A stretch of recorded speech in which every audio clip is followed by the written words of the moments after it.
লাখ টাকার লক্ষ্মী লাভ শুধু জেতার গল্প নয়, এই মঞ্চ বিশ্বাস করে ভাগ করে নেওয়ার শক্তিতে।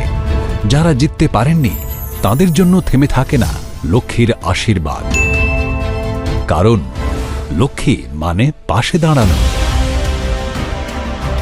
লক্ষ্মী ব্যাংক মানেই একটু ভরসা আর একটা নতুন শুরু। আমি সন্ধ্যা মণ্ডল, আমার মেয়ে প্রতিবন্ধী এবং তার চিকিৎসার জন্যই আমি এখানে এসেছি। আমার নাম হাবিলা বেগম।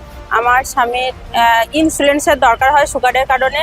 এবার ইন্স্যুরেন্সে রাখতে হয় একটা ফ্রিজের, সেই ফ্রিজটা আমার নাই। আমাকে এখানে ফোন করে ডাকা হয়েছে লক্ষ্মী ব্যাংক থেকে 50,000 টাকা দেওয়ার জন্য।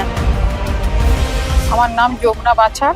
আমি একটা গির্জায় বসি মোমবাতি ধূপকাঠি নিয়ে। আমার স্বামীর লিভার খারাপ, আমার নাতনির পেটে শীষ হয়েছে, মাথা টিউমার, আমার 12খানা অপারেশন।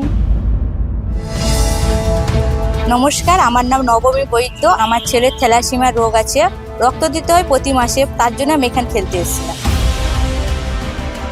আমি পুতুল দাস মান্না বলছি। আমি পূর্ব মেদিনীপুর জেলা ময়না থানা থেকে এসেছি।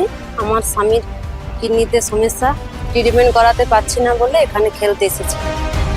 নমস্কার, আমি মিঠু পাল। আমার ছেলের বয়স যখন 7 বছর, তখন থেকেই আমার হাজব্যান্ড ছেড়ে দেয়, আমাকে ওখান থেকে তাড়িয়ে দিল।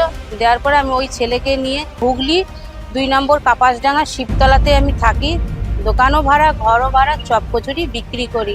ছেলের হচ্ছে চোখের সমস্যা, কিন্তু পয়সার অর্থের জন্য আমি ডাক্তার দেখাতে পারি না। নমস্কার, আমি অঞ্জুষা শর্মা বলছি। আমার একটা ছোট ছেলে আছে, তাকে আমি পড়াতে পারছি না। আমি চাইছি ওকে একটু পড়াশোনা করাতে পারবো, মানুষ করতে পারবো, আমি একটু ছোট একটা দোকান করতে পারি। লক্ষ্মী ব্যাংক থেকে এবার 7 জন মা লক্ষ্মীর হাতে 50,000 টাকায় শুধু তুলে দেওয়া হলো না, তুলে দেওয়া হলো সম্মান আর বিশ্বাস। আমি 50,000 টাকা পেয়ে গেছি। শান বাংলাকে অসংখ্য ধন্যবাদ। টাকাটা পেয়ে আমি সত্যি ভীষণ উপকৃত হয়েছি। শান বাংলাকে আমার তরফে অসংখ্য মূল্য। লাখ টাকার লক্ষ্মী লাভ, যেখানে শুধু জেতা বা হারা নয়, কারণ লক্ষ্মী তখনই পূর্ণ হন যখন তিনি ভাগ হয়ে যান। লাখ টাকার লক্ষ্মী লাভ প্রতিদিন সন্ধ্যে 6টায় সান বাংলায়।